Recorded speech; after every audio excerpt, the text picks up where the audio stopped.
नसूह एक ऐसा मर्द था जो औरतों जैसी शक्ल व सूरत रखता था, नर्म आवाज, नाजुक जिस्म और दाढ़ी के बगैर। वो इसी जाहिरी भेस का फायदा उठाकर जनाना हमाम में औरतों का मसाज करता था। ये उसके लिए जरिया माश भी था और उसके दिल में छुपी ख्वाहिश की तकमील भी। कई बार जमीर ने उसे मलामत की, मगर हर बार वो अपनी तौबा तोड़ देता था। एक दिन बादशाह की बेटी हमाम में आई और मसाज के बाद उसका कीमती हीरा कहीं खो गया। शहजादी के हुक्म पर सबकी तलाशी ली जाने लगी। नसूह बदनामी और शर्मिंदगी के डर से एक कोने में छुप गया। जब उसने देखा कि कनीजें उसे ढूंढ रही हैं, तो उसने रोते हुए सच्चे दिल से खुदा से तौबा की और दुआ मांगी, ऐ अल्लाह, मैं वादा करता हूँ कि आज के बाद कभी ये गुनाह नहीं करूँगा, मेरी लाज रख ले। उसकी दुआ अभी खत्म भी नहीं हुई थी कि बाहर से आवाज आई, नसूह को छोड़ दो, हीरा मिल गया है। नसूह की आंखों में आंसू थे और दिल में इत्मीनान। उसने शहजादी से रुखसत ली और घर आ गया। नसूह जान गया था कि अब इस शहर में रहना मुमकिन नहीं, जहाँ की औरतें अब भी उसे चाहती थीं। उसने अपनी तमाम नाजायज कमाई गरीबों में बांट दी और शहर छोड़कर एक वीरान पहाड़ी पर चला गया। वहाँ वो अल्लाह की इबादत में मशगुल हो गया।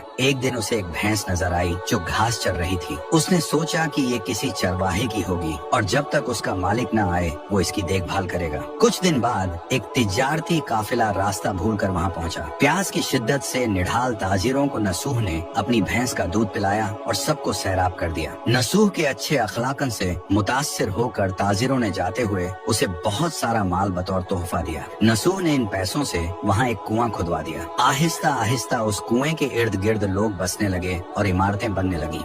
नसूह की नेकियों की वजह से सब उसकी इज्जत करते थे। नसूह की नेकी और शोहरत के चर्चे बादशाह तक जा पहुँचे। बादशाह उससे मिलने का बेहद मुश्ताक था, लेकिन नसूह ने बादशाह के पास आने से इनकार कर दिया। इस बेनियाजी ने बादशाह की मिलने की तलब और बढ़ा दी और उसने खुद नसूह से मिलने का फैसला किया। जब बादशाह नसूह की बस्ती में दाखिल हुआ, वहीं उसकी रूह कब्ज हो गई। चूंकि बादशाह बतौर अकीदतमंद नसूह के पास आ रहा था और रियाया भी नसूह की खूबियों की कायल हो चुकी थी, सब ने नसूह को बादशाह के तख्त पर बिठा दिया। नसूह ने इंसाफ का निजाम कायम किया और उसी शहजादी से शादी कर ली जिसके गोहर की वजह से उसे हिदायत मिली थी। एक दिन एक शख्स दरबार में आया और अपनी गुमशुदा भैंस का जिक्र किया। नसूह ने मुस्कुराते हुए कहा, तुम्हारी भैंस मेरे पास है और आज जो कुछ मेरे पास है वो सब उसी की वजह से है। इस पर वो शख्स कहने लगा, ऐ नसूह, जान लो, न मैं इंसान हूँ और न ही वो जानवर भैंस है। हम दो फरिश्ते थे जो तुम्हारा इम्तिहान लेने आए थे। ये सब कुछ तुम्हारी